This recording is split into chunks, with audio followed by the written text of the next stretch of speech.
Mas isso é ignorância, é desconhecimento. Quem fala isso é porque não conhece a literatura médica. Na hora que você conhece, quem assistiu minha palestra hoje, com certeza já saiu com outra mensagem, não vai sair falando isso. Trouxe bastante dado de literatura mostrando o impacto ruim desse padrão alimentar, do metabolismo. Então, quem fala isso não está por dentro.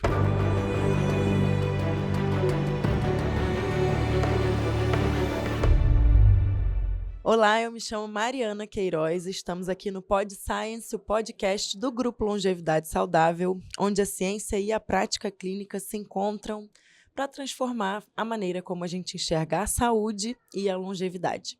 No episódio de hoje a gente vai falar um pouquinho sobre obesidade e câncer e o meu convidado especialíssimo, referência nesse assunto, é o Dr. Gustavo Vilela. Tudo bem, doutor? Muito prazer em recebê-lo. Tudo bem também. Doutor, me diz uma coisa antes da gente entrar no assunto propriamente dito. O que te motivou, te motiva a estar sempre buscando mais sobre obesidade, sobre câncer? Da onde vem a paixão por esse assunto? Acho que o que faz valer a pena tudo isso, apesar das grandes dificuldades do dia a dia, de lidar com um paciente difícil, uma doença difícil, muitas perdas, num país também que não é fácil de se trabalhar, é você ter o reconhecimento dos pacientes, de colegas, familiares, que percebem o quão importante foi o nosso trabalho na jornada daquele paciente. Ainda que o paciente não consiga sobreviver, porque é uma doença difícil, mas é esse agradecimento, esse reconhecimento de que valeu a pena, o que a gente fez valeu a pena, que ajudou de alguma forma o paciente a ter mais dignidade e muitos casos de sucesso. Então, tudo esse lado positivo é que nos motiva a continuar esse caminho. É o que faz valer a pena. Então, aproveita e me explica o seguinte. A obesidade ainda é vista muito apenas como uma questão de excesso de calorias ali, um desbalanço calórico. Como que a gente pode enxergá-la de outra forma? A obesidade não é somente uma doença em que existe aumento do adipócito, né, da célula de gordura, da quantidade, do tamanho dessas células. Esse é o conceito muito básico e antigo, né, ultrapassado. É uma síndrome, na verdade, que afeta todo o nosso metabolismo e envolve todas as especialidades médicas. Acho que não tem nenhuma especialidade que não se sente afetada pela obesidade de alguma forma. Então ela interessa a todos os médicos, né? E a ideia de que é uma síndrome complexa, que não é só uma questão de reserva de energia, de excesso de gordura no corpo, mas também um processo em que existem alterações hormonais, inflamatórias, de alterações de flora intestinal, de flora microbiana oral, questões emocionais, de toxicidade. Então é uma situação complexa que não é somente de excesso de gordura, realmente. E aí, então, ela vem criando todo um terreno favorável ao desenvolvimento do câncer, né? Correto. E esse câncer tem cânceres, tipos de cânceres mais específicos, mais relacionados à obesidade, ou ela... Praticamente vários tipos de câncer. Vários trabalhos já mostraram isso. Um recente do New England Journal of Medicine mostrou que a obesidade estaria ligada a pelo menos 12, 13 tipos de cânceres. Então a gente tem os cânceres mais ligados ao metabolismo, onde a gente poderia imaginar o fígado, o pâncreas, que seria uma coisa meio óbvia, mas também temos tumores que até então a gente nunca imaginaria. Por exemplo, mieloma múltiplo, uma doença do sangue, né? Um câncer de rim, meningioma, que é um tumor benigno das meninges do cérebro, que são aparentemente super alheios, né, a questões metabólicas, mas que não, também fazem parte. Câncer de pâncreas, fígado, endométrio, ovário, adenocarcinoma de esôfago, de estômago, de cólon. Então, Pode ser... vários tumores são afetados, para mostrar realmente que é uma questão sistêmica, é uma questão complexa, não é só a gordura ou fígado e pâncreas que estão ali no controle da glicemia, né, que estão afetados. Todos os tecidos acabam sendo impactados por essa síndrome. Então, não tem um tumor mais que seja poupado, vamos dizer assim. Os grandes principais tumores, vamos pensar assim, podem ser afetados pela obesidade. Então, para a gente que entende bem menos do assunto, eu posso dizer que a obesidade ela vem trazendo diversas alterações no organismo e aí essa célula cancerígena ganha mais força? Ela tem um terreno melhor para ela crescer? Seria Correto. isso? A obesidade por si só não é uma situação carcinogênica, vamos dizer assim. Você não gera o câncer pela obesidade, né?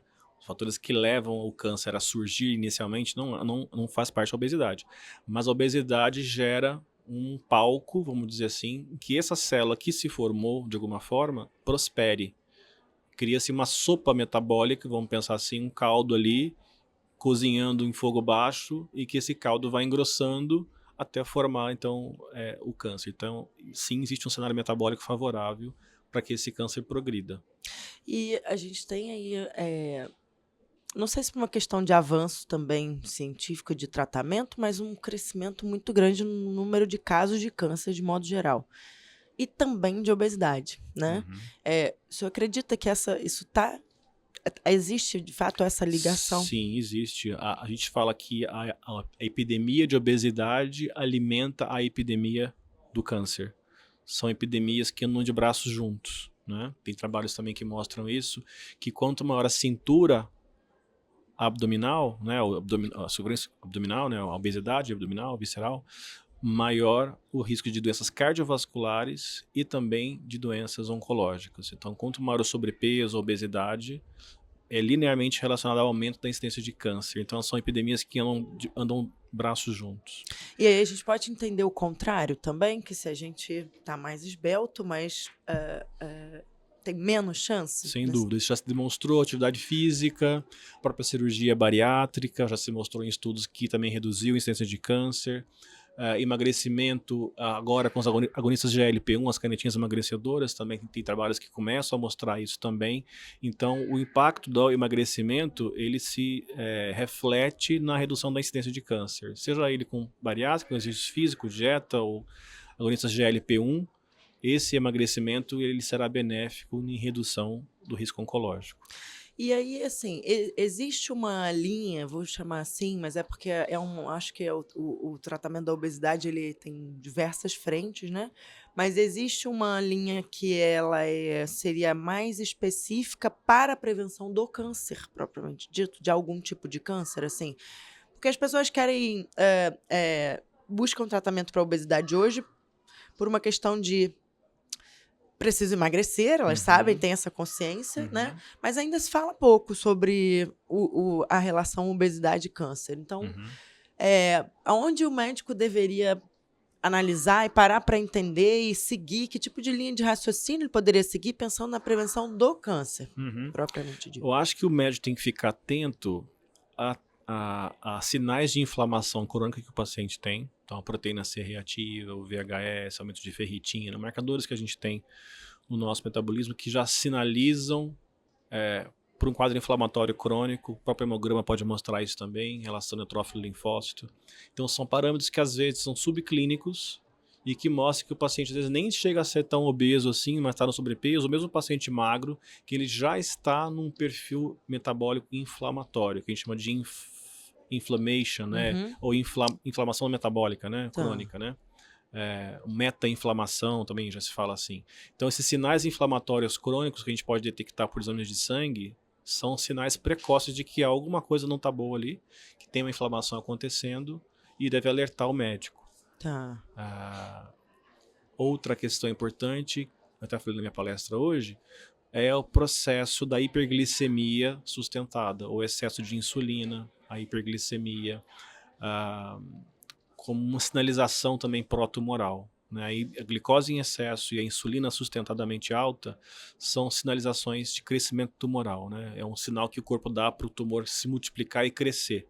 Então, está atento a isso, né? Sinais inflamatórios de disfunção metabólica do eixo insulina-glicose não são favoráveis para doenças crônicas em geral e também para o câncer. Então, já deve levantar a orelha, a lebre, se o paciente está nesse caminho, assim, já nesse caminho de adoecimento. E existe a possibilidade do paciente obeso não estar inflamado? Não ter essa hiperinsulinemia sustentada? Existe. Cerca de 1/3 dos pacientes com obesidade, a gente chama de obesidade saudável. É um termo que se cunhou. Porque são pacientes que, apesar de estarem com excesso de gordura, não têm esse quadro inflamatório de hiperinsulinemia. É a minoria, mas eles existem. Tá. E aí, assim, do pouco que eu sei, já estudei, a mulher com obesidade, ela tende a ter um hiperestrogenismo. E aí isso teria uma relação com... Porque eu acho que boa parte das mulheres com câncer de mama estão com sobrepeso ou obesidade, né? Existiria essa relação, que eu acho meio triangular, assim, né? Existe.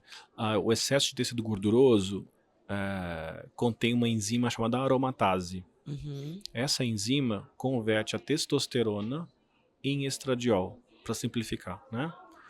Então, esse tecido adiposo em excesso é um pool, é uma reserva estrogênica muito grande que essas mulheres têm. Então, geralmente, a obesidade cursa com mulheres com mamas muito grandes, Exato. sintomas de hiperestrogenismo, endometriose ou distúrbios emocionais, pele muito avermelhada, né?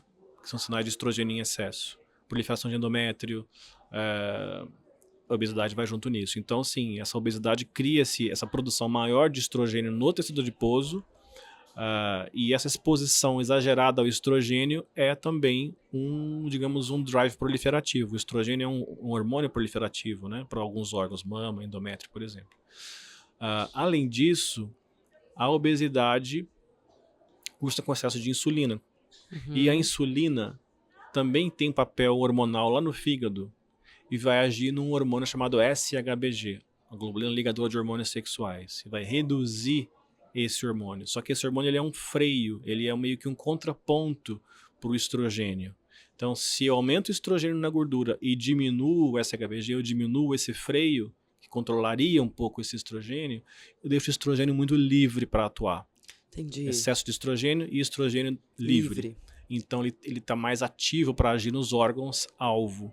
Né? Então, esse cenário hormonal alterado também favorece quadros proliferativos. E você tem aí uma maneira muito diferente de lidar com o paciente oncológico. Vou chamar de diferente porque, de fato, né? A gente ainda vê muitos pacientes sendo tratados da maneira mais convencional. Fala um pouquinho pra gente, assim, o que aconteceu que você foi buscar esse outro caminho? Primeiro, nos conta um pouquinho, qual é esse outro caminho? Eu sei que você tem um outro Na caminho. verdade, às vezes as pessoas têm uma ideia de que a gente faz bruxaria, né? Algo muito que eu quis trazer assim. mirabolante. Na verdade, não é uma coisa muito simples e lógica se você parar para pensar. Então, se você entende esse cenário metabólico que nós estamos falando, da obesidade, da glicose, da insulina, tudo isso, é mais do que óbvio e lógico que você proponha intervenções nesse setor e não se limite a fazer apenas a quimio e a rádio para matar a célula tumoral. Ok, é importante você matar a célula tumoral, controlar de alguma forma, mas esse microambiente que está ali em volta, essa célula tumoral está inserida num palco metabólico, então é agir no metabolismo, não apenas na célula tumoral. A célula tumoral, sim, vamos agir com a quimio, a rádio, as drogas-alvo, o que quer que seja, mas eu posso agir nesse microambiente tumoral, hormonal, metabólico, nutricional, que seja, que vai agir na célula tumoral. É uma via indireta que vai atuar na célula tumoral. Só que, tradicionalmente, nunca se pensou assim. Sempre se limitou a usar as drogas tradicionais, quimio, rádio, cirurgia para remover. É isso que se resume a oncologia. E hoje, quando você tem essa consciência ampliada de que o processo é muito mais abrangente, sistêmico e metabólico, você acaba abraçando outras linhas de pensamento que são lógicas. Então, você pega um paciente oncológico antigamente, com obesidade, quimio e rádio acabou. Hoje também, você vai no oncologista, quimio e rádio acabou. Mas por que não emagrecer esse paciente? É uma coisa óbvia. Por que não utilizar estratégias que vão colaborar para esse emagrecimento? Então, eu não estou fazendo uma medicina, digamos, fora da caixinha, vamos dizer. Isso é muito simples de se entender, né? O que falta é um conhecimento mesmo de muitos colegas, né? Nem todos, alguns oncologistas já reconhecem o papel da alimentação, de tudo isso no metabolismo, mas muitos não têm nem ideia disso, né? Reclamam que está fazendo dieta, liberam o paciente comer o que ele quiser, vai fazer porque está num momento difícil, né? Difícil, quer comer seu docinho, come, com a insulina lá em cima, quer dizer, o paciente está com sobrepeso, libera o que ele quiser comer, carboidrato, lasanha, farofa, arroz, quer dizer, não, Ele está com obesidade, está com sobrepeso, está com sintomas inflamatórios crônicos, tem hiperinsulinemia, como é que você vai liberar para ele comer o que ele quiser?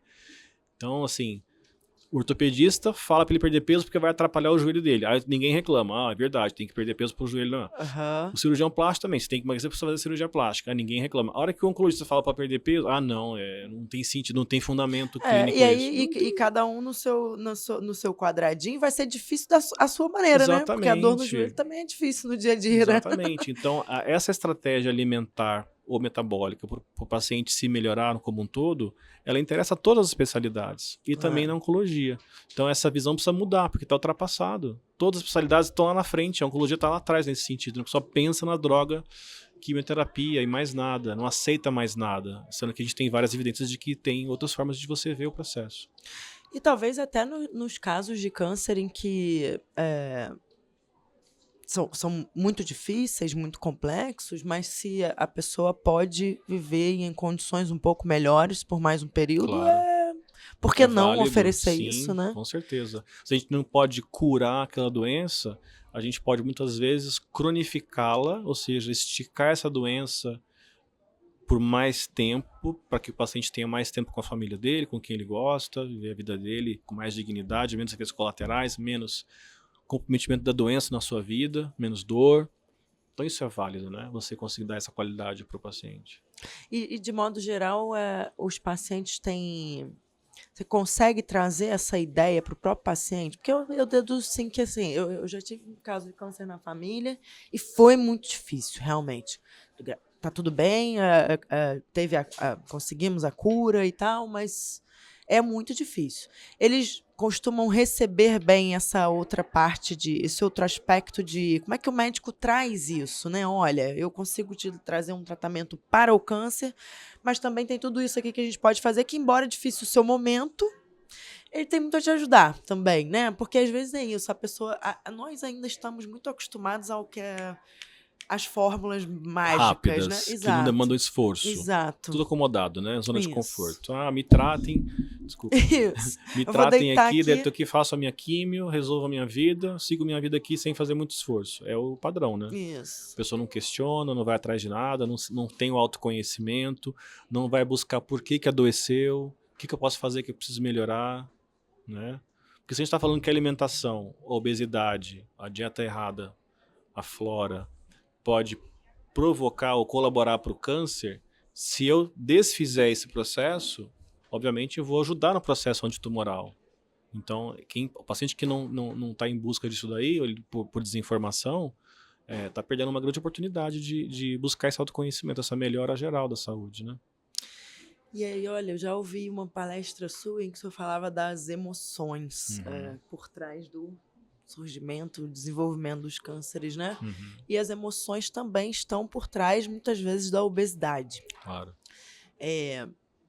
Pode trazer um pouquinho dessa visão? Porque eu fiquei apaixonada quando você falou sobre as emoções. E aí, na verdade, hoje a gente está, né? O mundo moderno nos traz um mix de emoções muito grandes e muitas vezes a gente não se autoconhece, não busca por isso. E eu já entendi que isso é muito forte. Como um risco para o câncer, mas também para a obesidade. Então, é importante tratar essa parte também, né? Sim, na obesidade, algumas ideias psicossomáticas que a gente já estudou falam o seguinte, que algum trauma aconteceu nessa pessoa, geralmente na infância. A primeira infância é onde a gente começa os nossos problemas emocionais, né? Em que essa criança sofreu algum tipo de trauma ou de agressão e ela não foi vista, não é que ela não foi vista, ela percebeu que não foi vista o suficiente, que não teve atenção suficiente naquela situação. Por mais que o pai e a mãe deram atenção a ela não se sentiu, ela não foi. Para ela não valeu aquilo. Os pais estão ocupados, a mãe está trabalhando, tendo que fazer comida e trabalhar fora, e a criança fica lá em casa, cuidada, com comida na mesa, tá tudo bonitinho. Mas ela queria uma atenção especial, como ela gostaria, que não teve. Então a criança tem uma percepção de que não foi cuidada, não foi vista, não foi ouvida, ou ela precisa se defender de alguma forma de alguma agressão externa, bullying ou violência em casa. Aí você tem várias situações possíveis, mas a criança se sentiu agredida e não ouvida, desprotegida de alguma forma. E a gordura corporal, ela vem de forma inconsciente no nosso sistema involuntário, inconsciente, né? Vegetativo, a aumentar a produção de adipócitos para criar um coxim de proteção, um escudo. Nossa, Então ninguém me perfeito. agride mais. Eu me protejo, tenho um escudo que me protege aqui. Bate e volta, a agressão. A forma como ela conseguiu de se proteger desse ambiente externo agressor. E além disso, eu quero ser visto. Então, quando eu aumento minha massa corporal, Talvez me enxergue. eu vou aparecer. Perfeito. Vou aparecer. O problema é que cria-se um círculo vicioso, porque o processo psicossomático, ele não é tão... Parece inteligente, mas ele não é necessariamente inteligente. Então, você cria uma pessoa com obesidade grande, ela vai chamar atenção. Sim, o que ela queria, ela vai conseguir a atenção. Mas talvez de um lado negativo. Não da forma como ela imaginava. Vão apontar dedo pra ela, a gordinha, aí começa bullying, então, e agressões aumentam. Então o escudo que ela era pra proteger gera mais agressão. Não protege. E aí você acaba entrando em mais produção de gordura pra se proteger e ser visto, e gera mais agressão e ser visto de uma forma errada. E, então você cria um ciclo vicioso que a gente chama encadeado, a gente fala, né? Você não sai daquilo, é um ciclo vicioso que você não consegue se libertar. Porque o próprio processo, o conflito se alimenta do próprio processo. Então é uma questão importante, né? Essa questão emocional. E aí ela vem facilitando também, favorecendo o terreno para o câncer, né? Sim. Que também tem as emoções aí muito... Sim, o paciente, em relação à psiconeuroimunologia, a gente sabe que o paciente com obesidade tem uma depressão imunológica em várias linhagens celulares, células NK, macrófagos de perfil mais anti-inflamatório no tumor, que não combatem a doença o suficiente. Então o obeso ele tem uma dificuldade imunológica confirmada, comprovada, ele tem menos capacidade de combater esses estressores infecciosos ou tumorais, né? Na época da Covid a gente vai se lembrar agora como que os obesos eram acometidos mais gravemente, né, com cargas virais mais altas, mais inflamação, pelos esses estressores microbianos. Então, a imunidade deles é perturbada nesse sentido. São mais incapazes de combater o câncer também. Doutor, então, se eu deixaria aí uma mensagem para os médicos que nos assistem, como você já mencionou, que é a obesidade, e aí nesse caso agora pensando também na prevenção do câncer, de todo tipo de câncer praticamente, uma mensagem do que os médicos deveriam olhar e se atentar, principalmente com relação à obesidade, mas é como a saúde como um todo, né? Independente de sua especialidade. Sim. Acho que nem só a obesidade, mesmo a pessoa magra, ela pode se alimentar muito mal muitas vezes e ter um perfil inflamatório de hiperinsulinemia antes de ser sobrevivido a ter obesidade, né? Olhar realmente para o padrão alimentar das pessoas, né? Esse excesso de carboidratos de qualidade ruim que a gente foi ensinado, né, a ter na pirâmide alimentar. A nossa base tem que ser carboidrato, carboidrato, carboidrato, um pouco de proteína e quase nada de gordura, né? E para muitas pessoas isso funciona. Se você é magro, tem uma atividade física suficiente para gastar esse monte de combustível, ok. Para muitas pessoas não é, porque você não treina, você não faz atividade física, é sedentário. Então esse monte de carboidratos que é o recomendado acaba sendo demais para aquela pessoa, ela vai ganhar um excesso energético e vai ganhar peso, sobrepeso. Então, cuidar para essa alimentação se equilibrar, valorizar as questões dietéticas, que muitos médicos não têm formação, não olham para isso, né? E ali começa o adoecimento e ali começa também a saúde, né? Se você não faz intervenções nesse sentido que encaminhem para quem faça, né, para nutricionistas, nutrólogos ou médicos que valorizem isso. Então essa consciência que a gente tem que ter desse aspecto metabólico do câncer, né? E que o paciente com câncer não pode tudo, né? Só porque está com câncer. Exatamente. Deixa ele tudo porque ele está num momento difícil. Tem essa questão da autoindulgência, né? Coitadinho, já está sofrendo tanto com a químio e tratamento, ficou careca, uma doença grave, deixa pelo menos ele comer o docinho, comer o pãozinho, o suquinho de caixinha. Na quimioterapia eles servem o quê? Comfort food, né? Só biscoitinho, só creme o que não era pra cracker, ser, suquinho exato. de caixinha cheio de açúcar, pãozinho, aquele pãozinho Seven Boys bem fofinho, assim, bem cheio de farinha. A via de regra e não só pra isso, né? Meu pai, há um tempo atrás, removeu a vesícula. E aí veio junto com a receitinha de medicamentos uma listinha do que ele não deveria comer mais. E aí tinha lá biscoito, pão e tal. E aí ele falou, eu cheguei lá pouco tempo depois dele ter saído da cirurgia, e falou assim, minha filha, agora eu tô com fome, tô doido pra fazer um lanchinho que a enfermeira deixou aí. E aí eu olhei, tava em cima do frigobar no quarto do hospital. Biscoitinho, pãozinho, suco com Suquinho. açúcar. Falei, nossa, mas Tá que bem ótimo essa aí, lista, a nessa gente lista. rasga Quero ir pro e hospital joga também, né? É isso, Só não era um comidinha. câncer e mesmo assim já deram isso pra Então, ele. é comfort food, é alimento que traz um calorzinho pra alma. Quem não Isso. gosta de um carboidrato, né? Isso. Todo mundo tem essa questão com o carboidrato. Ele é altamente viciante, né? Esse é o problema, né? Traz recompensas cerebrais muito grandes, de vício, né? Inclusive. Então, isso tem que ter esse tipo de consciência. Não é uma dieta apropriada para quem está com câncer. Então, mesmo estando com câncer e doente, com químio, coma direito. Não, você não quer se livrar disso logo, da melhor forma possível. Então, isso de comer gostosinho, porque coitadinho, não faz o menor sentido. Você está piorando o processo. Claro. Eu costumo dizer para o paciente oncológico, olha, tua casa está pegando fogo, o gás está ligado, você está comendo pão, já está ligando o gás mais um pouquinho. Só mais um suquinho. Vamos abrir o gás mais um pouquinho nesse incêndio? Não.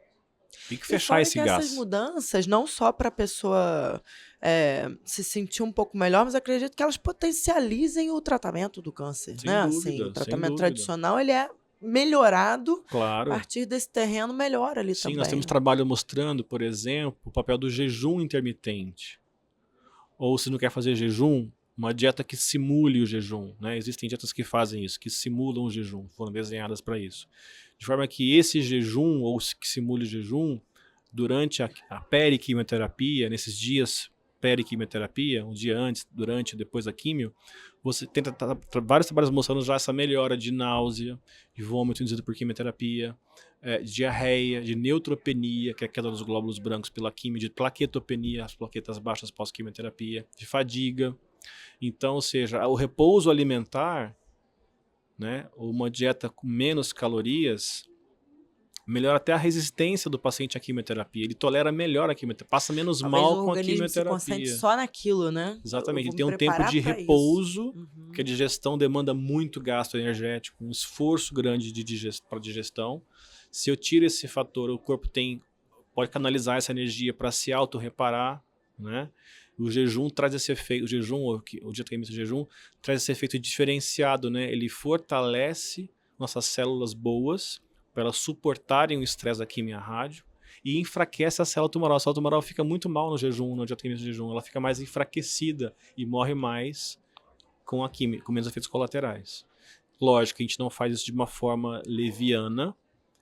O paciente está acompanhado por um médico ou por um profissional que sabe o que está fazendo. Comer, né? Não é em casa assim, para de comer na quimioterapia. Não é assim. Alguns pacientes não devem fazer isso porque estão, às vezes, em situações específicas complicadas, né? Vão atrapalhar se fizer isso.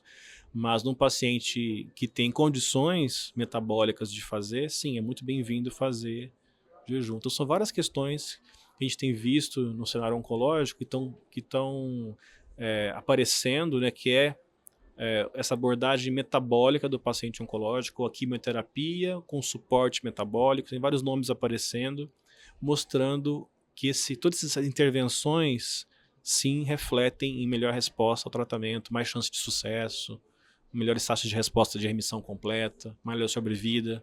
Então, por que não fazer? Sim. Só porque não é quimio rádio eu não vou fazer? Não, tudo que eu puder fazer para ajudar esse paciente deve ser feito. Uma doença complicada, não tem outra chance de fazer isso. Ele morre depois que a doença é grave, perdeu a chance de fazer. Sim. Então não pode ter muito pudor numa doença grave assim. A gente tem que agir com a Exército, Marinha e Aeronáutica.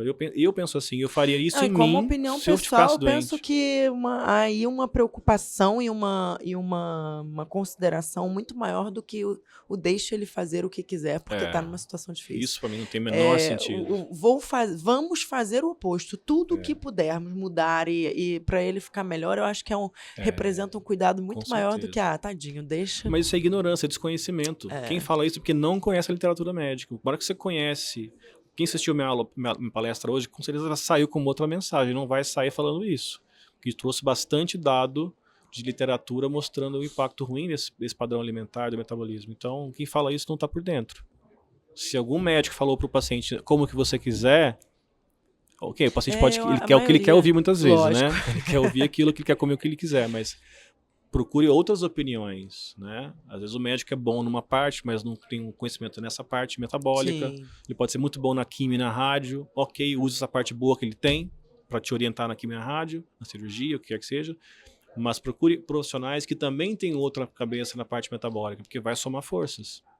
Eu vejo assim. E muito importante que nós, familiares, amigos, né, de pacientes oncológicos, que a gente também mude essa mentalidade, porque às vezes a gente vai visitar o amigo, o parente, né, e você leva mesmo uma cestinha de chocolate, uma coisinha, Quem né? mais sabota, às vezes, é a família. A tia, a avó, mas Tadinha, ela tá num momento coitadinho, muito difícil. tá escondido.